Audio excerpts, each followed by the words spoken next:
قارون کو دولت مل گئی، اتنا بڑا خزانہ تھا اس کے پاس کہ قرآن کہتا ہے کہ ایک جماعت مل کے صرف خزانے کی چابیاں اٹھاتی. یعنی یہ معاذ اللہ کوئی گپ نہیں، یہ قرآن مجید نے بیان فرمایا کہ ایک جماعت مل کے صرف خزانے کی. تو حضرت سیدنا موسیٰ علیہ السلام نے کہا زکوٰۃ دو. زکوٰۃ کے معاملے میں لوگ ہیل و حجت سے کام لیتے، غریب ہو جاتے. اس کو کہا زکوٰۃ دو تو کہنے لگا آپ کی تو میرے مال پہ نظر ہے. اب نے فرمایا تو بڑا بیوقوف ہے، مال تجھے اللہ نے دیا ہے نا، تو اللہ کے رستے میں دے.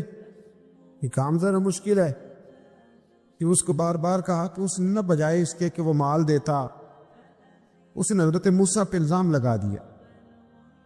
ایک عورت کو تیار کر کے لایا. یہ الزاموں والا کیس سنتے آ رہے ہیں آپ کہاں تک؟ حضرت یوسف پہ بھی لگا، جناب مریم پہ بھی لگا، حضرت سیدنا موسیٰ کلیم پہ بھی لگا، اور حضرت عیسیٰ پہ بھی.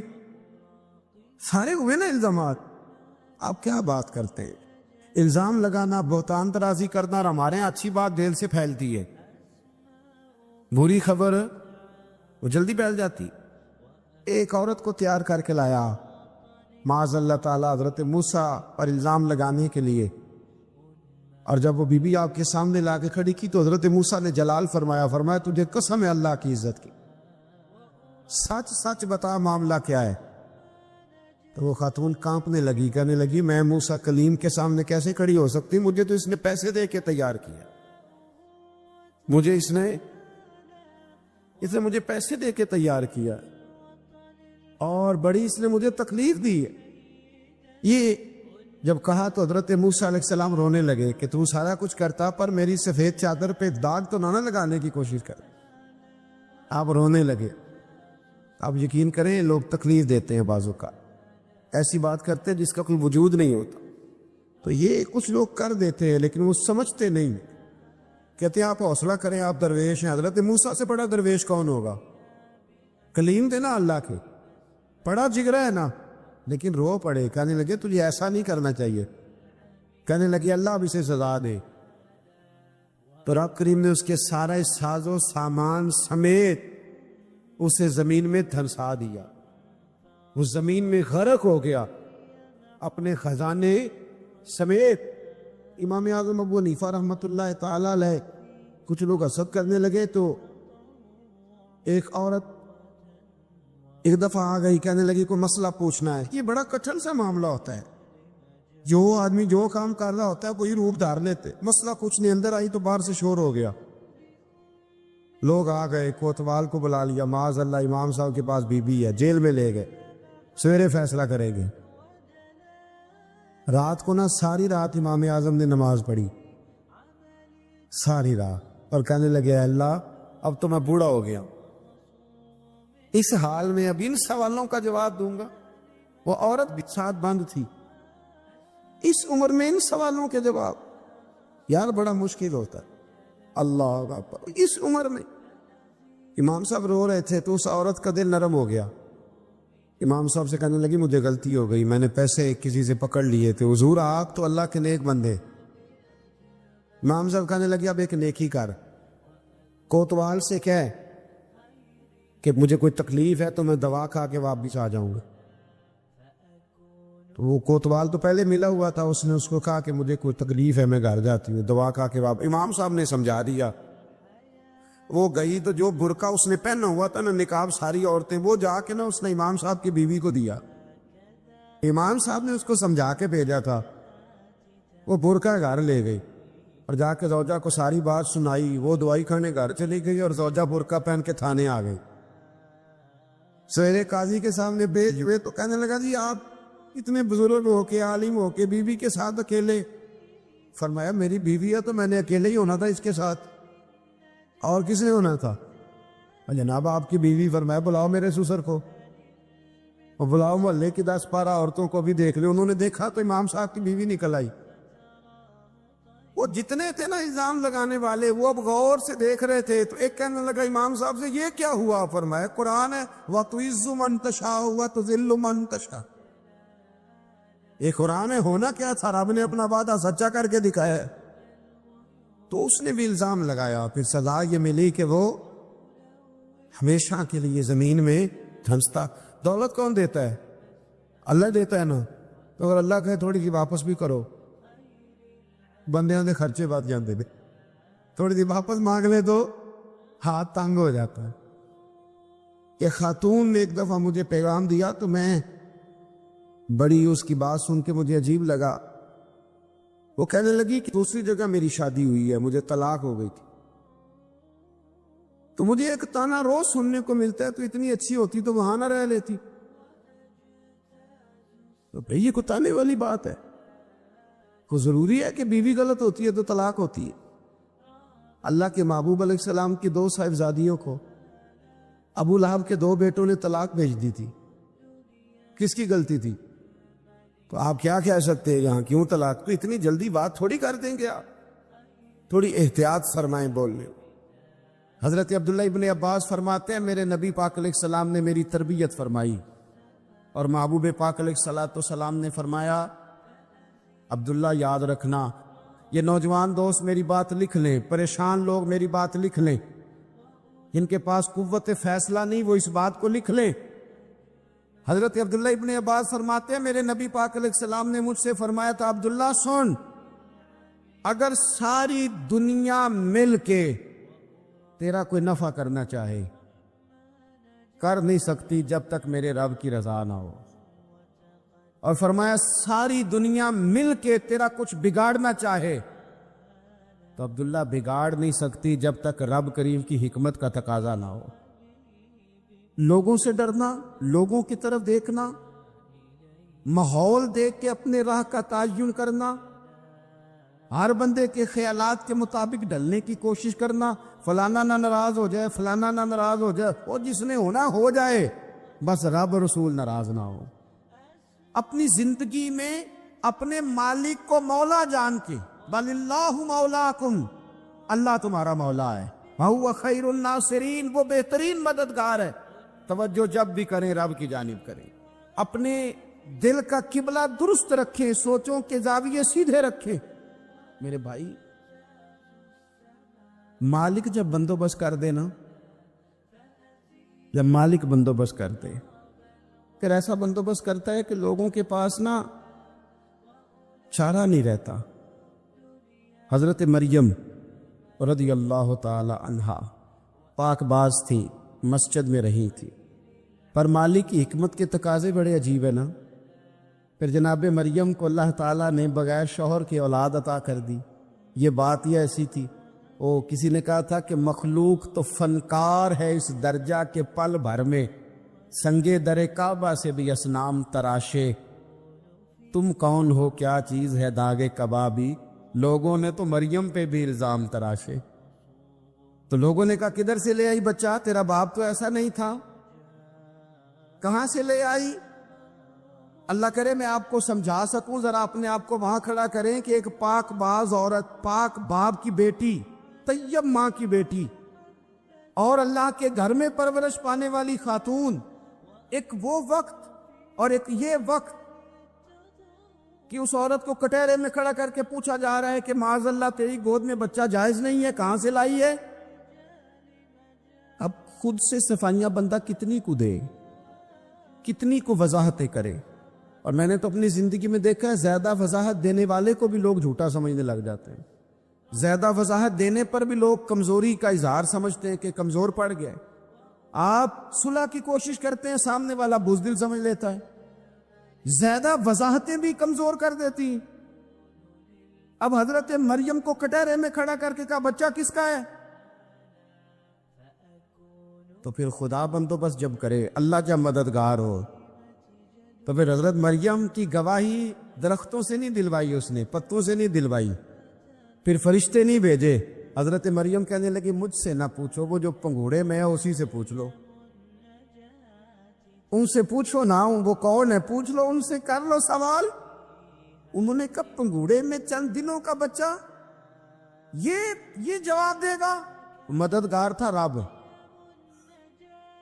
ان کی برات کا اعلان کرنا تھا مالک نے، اور جب مالک اعلان کر دے، جب مالک تیری صفائی دینا چاہے، جب مالک تجھے دنیا کے سامنے نکھارنا چاہے تو پنگوڑے میں لیٹے حضرت عیسیٰ بول کے کہنے لگے انی عبداللہ آتانی الکتاب، فرمایا میں اللہ کا بندہ ہوں، رب نے مجھے کتاب عطا کر کے نبی بنا کے دنیا میں بھیجا ہے، میں اللہ کا بندہ ہوں، کتاب لے کے آیا ہوں، نبی بن کے آیا ہوں۔ پھر پنگوڑے سے اعلان ہو گیا، پھر بچہ بول پڑا، اور یہ ایک دفعہ نہیں بات ہوئی۔ یہ بنی اسرائیل میں ایک جریج نام کے شخص بھی تھے جو نماز پڑھ رہے تھے، بعض نے لکھا ہے نفل نماز تھی، اماں نے پکارا تو آئے نہیں، تو ماں کے منہ سے نکل گیا تو اتنی دیر تک مرے گا نہیں جب تک کسی بے حیا عورت کا منہ نہ دیکھ لے۔ تو وہ عبادت گزار تھے، لیکن لوگوں نے ان کی عبادت، ریاضت، پرہیزگاری کو نہیں دیکھا، بس ایک عورت کو بھیج کے الزام لگوا دیا۔ وہ عورت آیا جایا کرتی تھی، اب آ جاتی ہیں عورتیں، مسئلہ پوچھنے کی نیت سے بھی آ جاتی ہیں۔ ماحول میں کچھ جگہ ایسی بھی ہیں جہاں عورتیں دم کرانے کے بہانے آ جاتی ہیں۔ وہ خاتون آتی جاتی تھی اس خانقاہ پہ، آستانے پہ، یہ بخاری میں موجود ہے۔ پھر اس نے کہا میری گود میں جو بچہ ہے یہ انہی کا ہے، مجھے بتائے کیسے بندہ وضاحت دے۔ حالات خراب ہو گئے، لوگ کٹیا جلانے لگے، ماحول اور طرح کا بن گیا۔ میرے نبی پاک علیہ الصلوۃ والسلام فرماتے ہیں پھر اس رب کے بندے نے کہا مالک تو کریم ہے، تیری مشیت کا تقاضا آیا جو میری ماں نے جملے بولے تھے، پر اب میں وضاحت دینے کے قابل نہیں رہا، اب تو ہی کرم کرے گا تو دروازہ کھلے گا۔ تو وہ چند دنوں کا بچہ پنگوڑے میں بول کے کہنے لگا میں اس درویش کا نہیں، میں تو فلانے چرواہے کا بچہ ہوں، وہ جو بکریاں چراتا ہے۔ رب کی مدد کو پکاریں، اپنے ساتھ اپنے مالک کی مدد کو شامل کریں، تھوڑے رزق پر بھی گزارا اچھا ہونے لگ جائے گا۔ سارے لوگ آپ کو گرانے کی تدبیریں کر رہے ہوں گے اور مالک آپ کو عزتیں عطا فرما دے گا، اس کی بارگاہ سے حکمت کا تقاضا اور ہو جائے گا۔ ہم نے ساری زندگی لوگوں کو راضی کرنے میں گزار دی، ساری زندگی بڑھاپا آ گیا بچوں کو پالتے، اور بچوں نے آخری عمر میں کہہ دیا ابا اگر کوئی ڈھب کا کام کر لیتے تو آج ہمارے دن بھی پھر نہ جاتے۔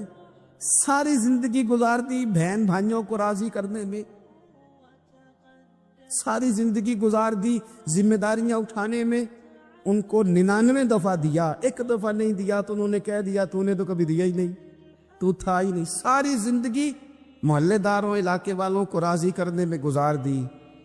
اور میں نے ایسے لوگ بھی دیکھے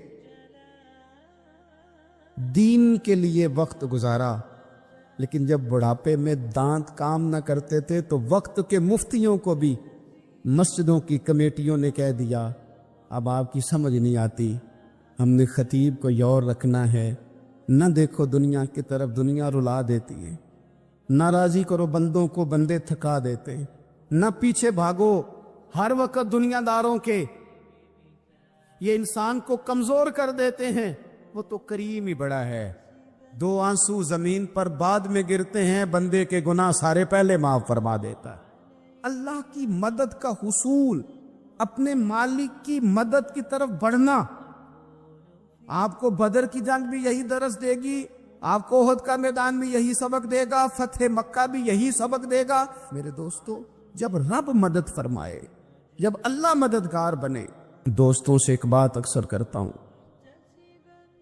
میں کہتا ہوں کہ جتنے درد سے آپ امیر کو اپنی کہانی سناتے ہیں نا، اور جس طرح آپ کے آنسو بات کرنے سے پہلے گر جاتے ہیں کہ غریب ہیں، بچیاں ہیں، کاروبار نہیں، او میرے سنگیو، اس سے آدھے آنسو اپنے رب کی بارگاہ میں بکھیرو، اس کے حضور عرض گزار ہو جاؤ، اس سے طلب کرو۔ ایک وقت انسان پر زندگی میں ایسا آتا ہے کہ اسے یوں محسوس ہوتا ہے کہ میرا سایہ بھی ذرا سا پیچھے ہٹ گیا ہے، اسے یوں لگتا ہے کہ میں کسی سہارے پہ ہاتھ ڈالتا ہوں تو وہ بھاگ جاتا ہے مجھ سے، لیکن مالک کی بارگاہ ایسی عظیم بارگاہ ہے، رب رسول کے آستانے اتنے بڑے ہیں کہ آپ جب وہاں کشکول طلب دراز کرتے ہیں تو جھولی پھیلانے میں دیر لگتی ہے، ان کو بھرنے میں تو کوئی دیر نہیں لگتی۔ ہم نے اپنا سوچ کا قبلہ ہی دنیا کو بنا لیا ہے۔ یہ جو اللہ والوں کی مدد ہے یہ تو ہے نا اللہ ہی کی مدد ہے، لیکن یہ جو سیٹھوں کی طرف توجہ کرنا، نوابوں کی طرف توجہ کرنا، دنیا داروں کی طرف توجہ کرنا اور اپنا مزاج اس طرح کا بنا لینا، یارو گردن کو جھکا دیتا ہے خیرات کا پتھر، جہاں میں مانگنے والوں کے سر کبھی اونچے نہیں ہوتے۔ اور اقبال کہتے ہیں غیرت ہے بڑی چیز جہان تگ و دو میں، پہناتی ہے یہ فقر کو تاج سردارا۔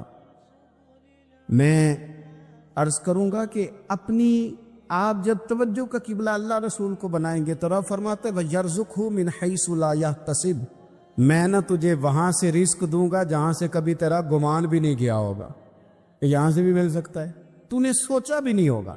بخاری شریف میں حدیث ہے، حضرت جابر ابن عبداللہ فرماتے ہیں نبی پاک صلی اللہ علیہ وسلم نے نا 300 لوگوں کا ایک لشکر روانہ کیا کسی مہم کے لیے، کسی جہاد کے لیے۔ حضرت ابو عبیدہ بن جراح رضی اللہ تعالیٰ عنہ امیر لشکر تھے۔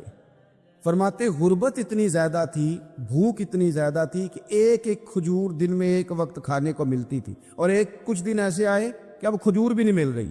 فرماتے اتنی زیادہ بھوک لگی مجاہدین کو 300 بندہ پتے کھا کے گزارا ہونے لگے، یہ بخاری میں موجود ہے۔ آپ فرماتے کہ دریا کے کنارے ہمارا پڑاؤ تھا، ٹھہراؤ تھا، جب بھوک سے نڈھال ہو گئے نا وَيَرْزُقْهُ مِنْ حَيْثُ لَا يَحْتَسِبُ، اللہ وہاں سے روزی دیتا ہے، گمان بھی نہیں ہوتا۔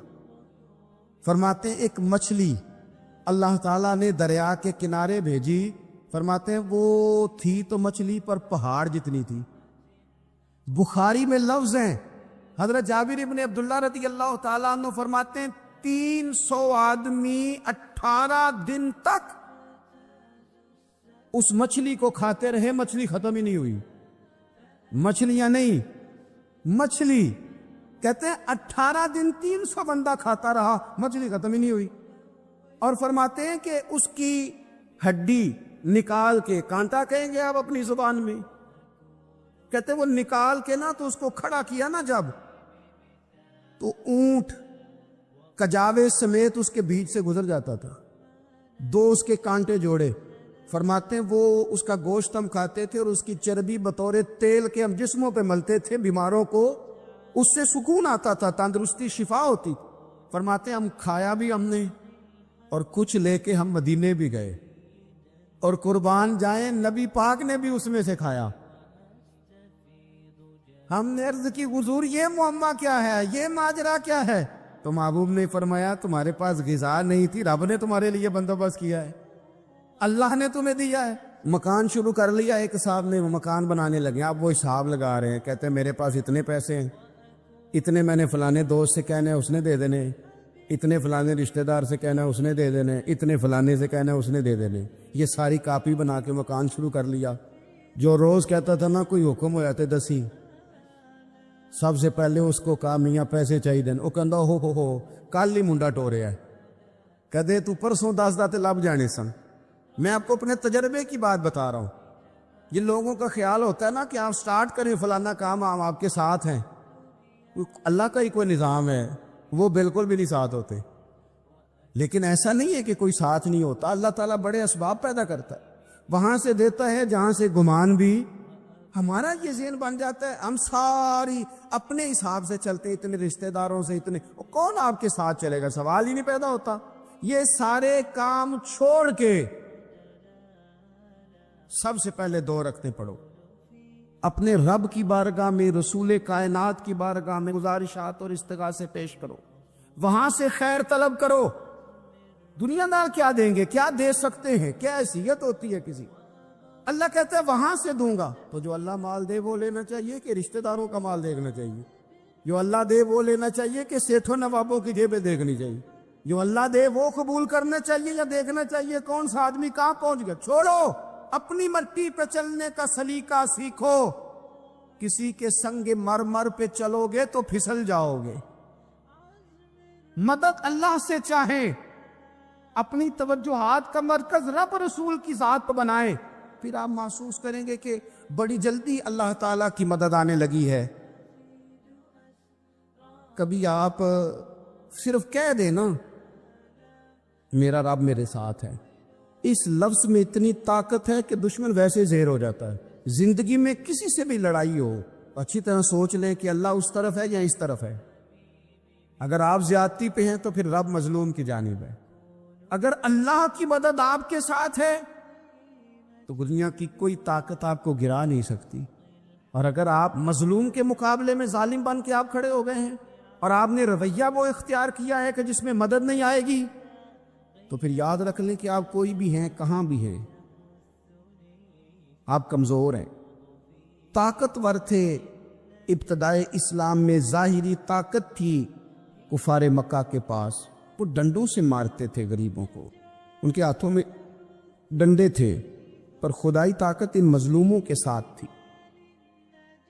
صاحب زرقانی نے لکھا ہے حضرت زنیرہ رضی اللہ تعالیٰ عنہ ایک لونڈی ہے، غریب ہے. ماڑے دا کی کام محمد نس جانا یا رونا، غریب سادی بی بی اور لونڈی کنیزہ، ایک مشرک کی کنیزہ تھی. انہوں نے کلمہ پڑھ لیا. وہ ڈنڈوں سے مارتا، دروں سے مارتا، تکلیف دیتا.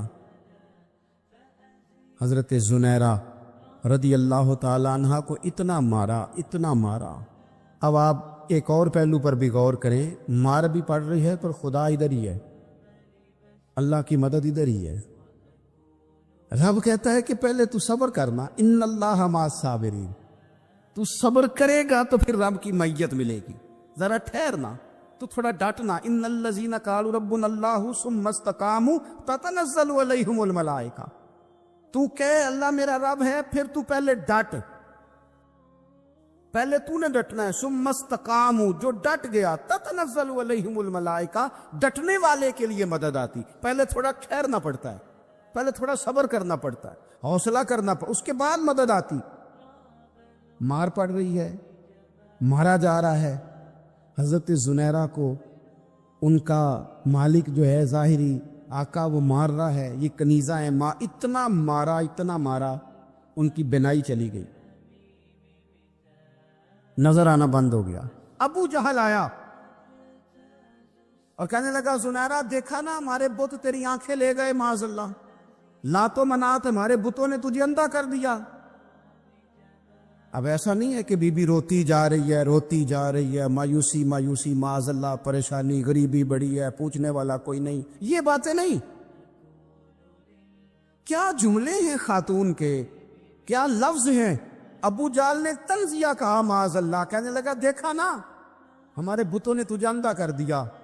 تو جناب زنیرہ آنکھوں کی بینائی گئی ہے، رات کو گئی ہے، دکھ ابھی تازہ ہے، لیکن اللہ پہ جو توکل ہے، اپنے مالک سے جو رشتہ ہے،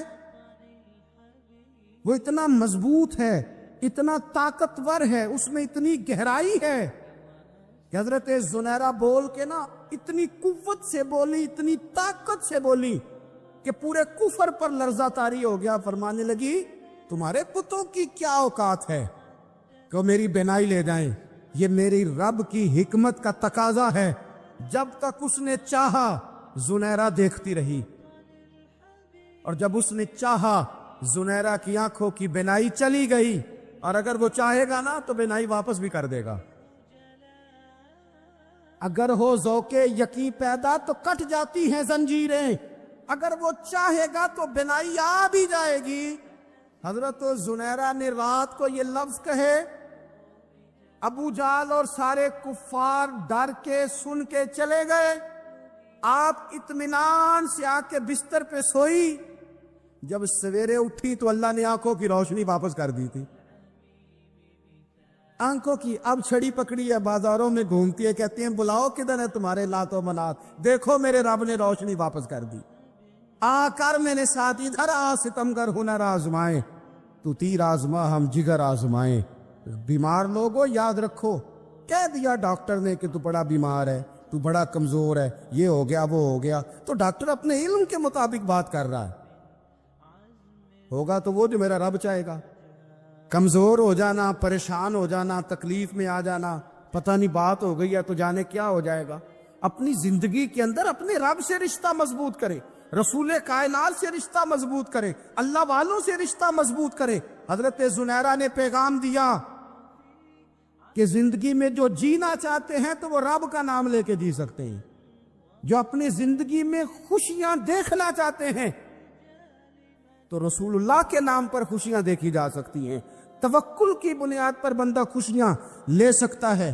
اور اگر انسان میں توکل نہیں ہے تو پھر وہ اس کالے جادو سے بھی ڈر رہا ہے, وہ نیلے سے بھی ڈر رہا ہے, وہ پیلے سے بھی ڈر رہا ہے, وہ فلانے سے بھی ڈر رہا ہے, وہ میرے خلاف فلانا رشتہ دار سازش کر رہا ہے تو ڈر رہا ہے, فلانا میرے بارے میں یہ کر رہا ہے تو ڈر رہا ہے, وہ پتہ نہیں دنیا ادھر ہو جائے گی تو کیا ہو جائے گا. اٹھ باندھ کمر کیوں ڈرتا ہے, پھر دیکھ خدا کیا کرتا ہے.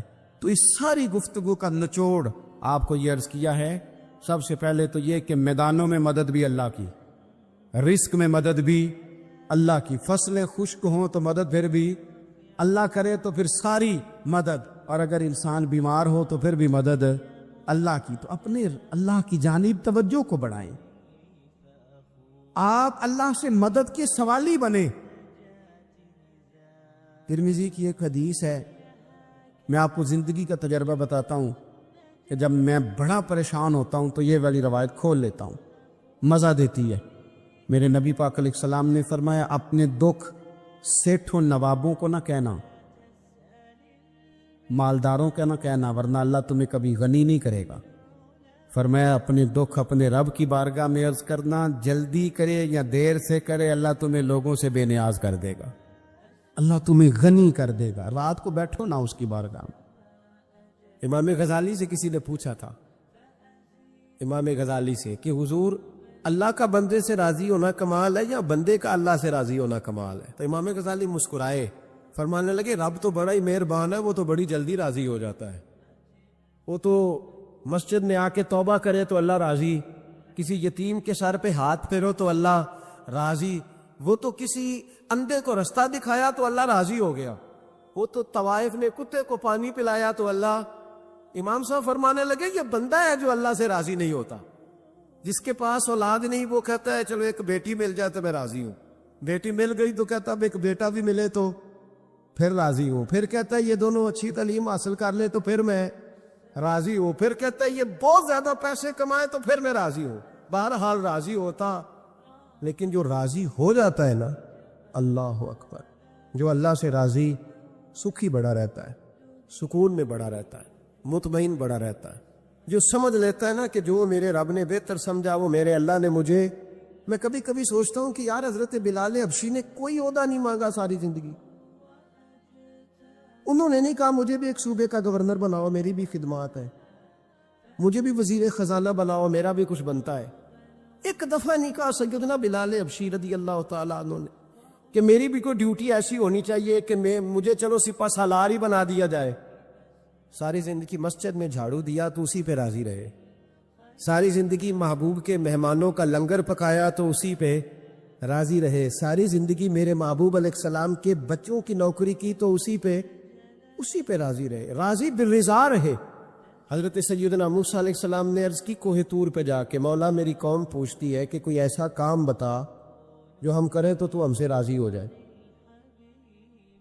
حضرت موسیٰ کی قوم کا خیال تھا کہ تہجد کا حکم آئے گا تو پڑھیں گے, صدقات کا حکم آئے گا تو دیں گے, جہاد کی بات ہوگی تو کریں گے. کچھ جو نیک لوگ تھے ان میں سے انہوں نے یہ پیغام دیا کہ مالک ہمیں بتائے کہ وہ کس کام پہ راضی ہوتا ہے, ہم وہ کام کریں تاکہ اللہ ہم سے راضی ہو جائے. حضرت موسیٰ کلیم کہتے میں نے عرض کی مولا میری قوم پوچھتی ہے کہ کون سا ایسا کام کریں کہ تو راضی ہو جائے. تو رب کریم نے ارشاد فرمایا موسیٰ, کہتے میرا خیال تھا کوئی لسٹ ملے گی, لیکن مالک نے ایک جملہ کہا, ایک جملہ, اور تفسیروں کے دریا بہا دیے. عرش کے مالک نے فرمایا موسیٰ ان سے کہو جا کے کہ وہ مجھ سے راضی ہو جائے, میں ان سے راضی ہو جاؤں گا, مجھ سے راضی ہو جائے. بندے اللہ سے راضی ہی راضی ہوتے, اللہ کی رضا پہ راضی رہیں, مالک کے فیصلوں میں اپنے دل میں کوئی بوجھ محسوس نہ کریں, اپنی زندگی اللہ کے فیصلوں. دیکھیں نا, جو ماں باپ اللہ نے بڑے اچھے سمجھے وہ ہمارے لیے پسند کی, وہ اللہ نے ہمارے لیے جو اس نے ہمارے حق میں بڑے, جو بہن بھائی, اللہ کرے آپ کو سمجھ آئے, جو بہن بھائی اس نے ہمارے حق میں بڑے اچھے سمجھے وہی بہن بھائی اس نے ہمیں عطا کیے. جس بیوی کو اس نے ہمارے گھر کے گلشن میں بہتر سمجھا اس کو لا کے اس نے ہمارے آنگن میں بٹھایا, اور جو اولاد اس نے ہمارے لیے باعث افتخار سمجھی وہ اولاد اس نے ہمیں عطا فرمائی۔ حضرت نوح علیہ السلام کا بیٹا کافر ہو گیا، پر کسی جگہ انہوں نے شکوہ نہیں کیا کہ مالک یہ کافر کیوں ہوا۔ اللہ کے قبضے میں ہے نا دل، پھیر سکتا ہے نا، مقلب القلوب ہے، لیکن حضرت نوح نے دعا اللہ کی رضا پر راضی رہے، سمجھو کہ میرے حق میں جو بہتر تھا مالک نے وہ چیز مجھے عطا کر دی۔ ہم یہ سوچتے ہی نہیں کہ ہمیں نہیں پتا ہمارے حق میں بہتر کیا ہے، ہمارے رب کو پتا ہے۔